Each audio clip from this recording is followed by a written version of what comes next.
नमस्कार दोस्तों, एस्ट्रोलॉजर कपिल मिश्रा में आपका बहुत बहुत स्वागत है। आज बात करने वाले हैं तुला लव राशि पर अप्रैल मई 2022। आइए मित्रों, सबसे पहले बात करते हैं ग्रह गोचर की बारे में। सबसे पहले बात करेंगे आपकी लव रिलेशनशिप के बारे में, उसके बाद बात करेंगे मित्रों यदि सिंगल है तो क्या स्थितियां रहने वाली हैं, यदि लव लाइफ में है तो क्या स्थितियां रहने वाली हैं, विवाह हो चुका है तो क्या रहने वाली है ग्रह। साथ ही मित्रों आज हम बात करने वाले हैं आपकी संतान योग के बारे में, आपके स्वास्थ्य, आपके करियर, आपके व्यापार, आपकी सरकारी जॉब इत्यादि के बारे में बात करेंगे। मित्रों बने रहिए हमारे साथ। यदि आपने इस चैनल को सब्सक्राइब नहीं किया, सब्सक्राइब अवश्य कर लें, साथ ही बेल आइकन को प्रेस कर लें। आइए मित्रों सबसे पहले बात करते हैं ग्रह गोचर के बारे में। मित्रों जैसा कि आप जानते हैं कि अभी बुध का राशि परिवर्तन होने वाला है, जो कि 8 अप्रैल में होगा।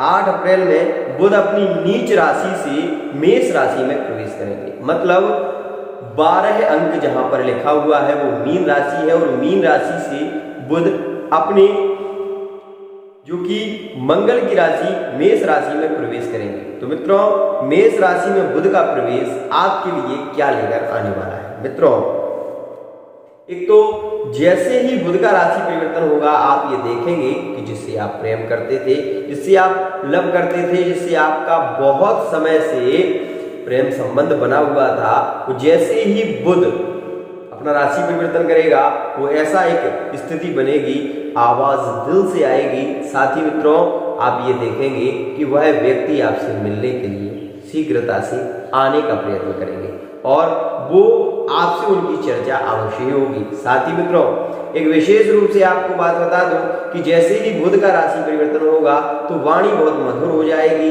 आप ये देखेंगे कि जहां पर झगड़े इत्यादि हो रहे थे वहां पर वाणी के माधुर्यता से, वाणी के प्रेम के प्रभाव से व्यक्ति बंधा हुआ चला आएगा। यहाँ पर एक स्थिति यह होगी। साथ ही बुध का राशि परिवर्तन यहाँ पर प्रेम संबंधों में प्रगाढ़ता तो लाएगा ही, साथ ही व्यापार यदि आप कोई करते हैं तो उसमें भी आपको अधिक मात्रा में लाभ देखने को मिलेगा। यदि किसी ने आपकी दुकान, आपका मकान, आपकी गृह में वाहन इत्यादि में बाधा उत्पन्न कर रखी है या उसमें बाधा है, तो आपको चाहिए कि आप प्रतिदिन थोड़ा सा कपूर लेकर अवश्य ही जलाएं, जिससे कि वो नेगेटिव एनर्जी जो है वो खत्म हो जाएगी। मित्रों अब हम बात कर लें कि मित्रों इसमें ग्रह का दूसरा राशि परिवर्तन होने वाला है, जो कि राहु का 12 अप्रैल में राशि परिवर्तन होगा और राहु मेष राशि में प्रवेश करेंगे।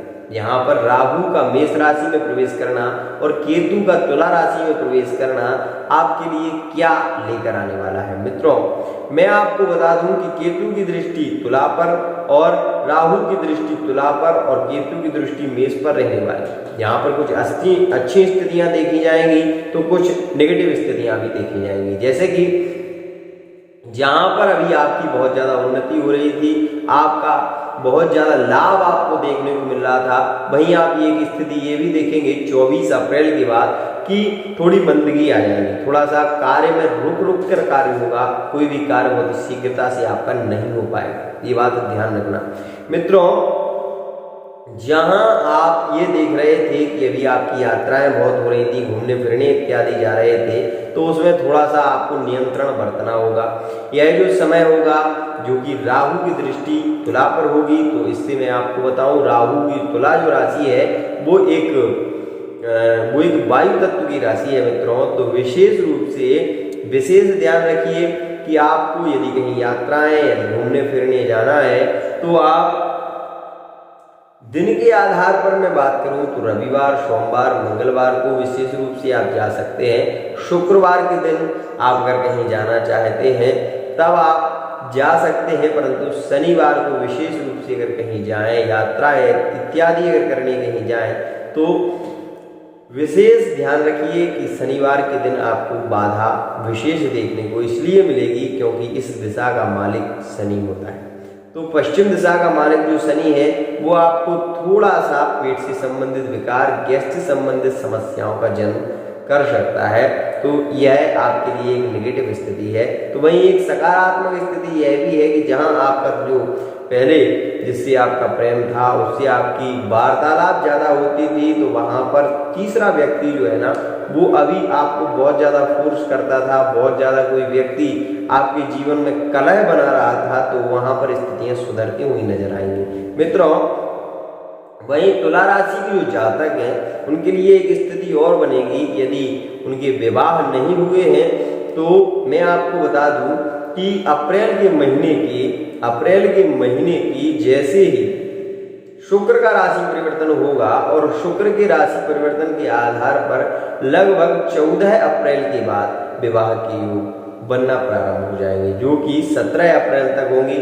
तो यह एक विशेष खास स्थिति रहेगी। वहीं अप्रैल के बाद जो मई का महीना होगा उसमें सरकारी जॉब इत्यादि के लिए तैयारी कर रहे हैं, सरकारी जॉब के लिए प्रयत्न कर रहे हैं, तो आपको विशेष रूप से एक बात ध्यान रखें कि अपने लक्ष्य का पूर्ण ध्यान रखें और लक्ष्य से भ्रमित नहीं होना चाहिए। आपको पढ़ाई पर विशेष ध्यान रखने की आवश्यकता है। इस दौरान आपके मन में एक भटकाव की स्थिति भी बनेगी। परिवार को लेकर आप बहुत ज़्यादा चिंतित रह सकते हैं, यह भी ध्यान रखने की बात है। मित्रों, यदि आप अपने लक्ष्य को पाना चाहते हैं, सरकारी जॉब की आप तैयारी कर रहे हैं, तो वो कौन सी जॉब है आपको जो शीघ्रता से प्राप्त हो सकती है आपकी राशि के आधार पर। तो मित्रों, यदि आपकी तुला राशि है तो आप इंजीनियरिंग इत्यादि की तैयारी कर रहे हैं तो उसमें आप सफलता प्राप्त कर सकते हैं।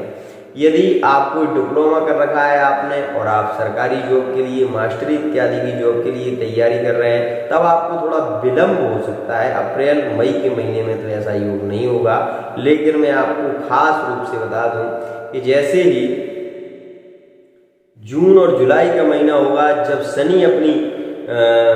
शनि वक्री होकर अपनी कुंभ राशि से मकर राशि में प्रवेश करेंगे, वह समय आपके लिए कुछ खास रहने वाला है। उसमें आपकी सरकारी जॉब के योग बनेंगे, यह बात विशेष खास रहेगी। यहाँ पर शनि आपके लिए लाभप्रद होंगे और लाभकारी होंगे। जहाँ पर शनि की 7.5, शनि की ढैया इत्यादि देखी जा रही है अभी, वही इसी दौरान मित्रों एक खास बात यह भी देखी जाएगी कि शनि आपके कार्य को बढ़ाएंगे, शनि आपके लिए अच्छा रिजल्ट देंगे, क्योंकि शनि की यहाँ पर दशम दृष्टि आपकी राशि पर जब पड़ेगी तो आपके लिए विशेष सरकारी जॉब के योग बनेंगे। मित्रों, अब मैं आपको बताऊं संतान के लिए अभी जो समय रहने वाला है 14 अप्रैल के बाद, वो बहुत ही खास और बहुत ही श्रेष्ठ रहने वाला है। इस दौरान यदि आप अपनी संतान के लिए प्रयत्न करते हैं तो आपकी जो संतान होगी बहुत ही सुखकारी और समृद्धकारी योग बन रहे हैं। यदि आप आपका बहुत समय हो गया और संतान का जन्म नहीं हो रहा, तब आपको अपनी कुंडली का विश्लेषण अवश्य कराना चाहिए, जिससे कि ये पता चले कि आपकी कुंडली में वो कौन सा नपुंसक ग्रह है या कौन सा श्रेष्ठ योग नहीं बन रहा है, क्यों नहीं बन रहा। तो अपनी और अपनी पत्नी की कुंडली अवश्य दिखाएं, जिससे कि आपको ये पता चले कि क्या कारण है जिससे विवाह के बाद संतान का जन्म नहीं हो रहा। अगर आप बहुत ज़्यादा प्रयत्न कर रहे हैं और आप किसी व्यापार को करते हैं, उसमें हर बार आपको घाटा देखने को मिल रहा है, तब आप अपनी कुंडली का विश्लेषण अवश्य कराएं। आपकी लव रिलेशनशिप में कौन सी राशियां खास रहने वाली हैं। मित्रों, मेष राशि के साथ में आपके संबंध बहुत ही खास इन 2 महीनों में देखे जाएंगे। वहीं कुंभ राशि के साथ में भी आपके बहुत ही श्रेष्ठ संबंध देखे जाएंगे, प्रेम संबंधों में प्रगाढ़ता आएगी, घूमने फिरने इत्यादि जा सकते हैं। तुला राशि के जातक का संबंध तुला राशि के जातक के साथ में बहुत ही श्रेष्ठ देखा जाएगा। इन 2 महीनों में बहुत खास योग रहने वाले हैं। वहीं मीन राशि के साथ में भी तुला राशि के संबंध इस दौरान गुरु के कारण बहुत ही खास देखे जाएंगे और मकर राशि में भी सामान्यतः स्थिति ठीक ही देखी जाएगी। मिथुन राशि विरोधगत स्थिति बनेगी, मिथुन राशि में विरोधगत स्थिति बनेगी, कलह का वातावरण रहने वाला है। तो मिथुन राशि के लिए आपके पार्टनर हैं, यदि आप मिथुन राशि पार्टनर हैं या कर्क राशि के पार्टनर हैं, तो आपको विशेष स्थिति में ये देखने को मिलेगा कि कलहगत का वातावरण बनेगा। सिंह राशि के साथ में भी कलहगत वातावरण बनेगा। धनु राशि के साथ में भी इतने श्रेष्ठ संबंध नहीं देखे जाएंगे। आज के लिए इतना ही। इसी के साथ वाणी को विराम।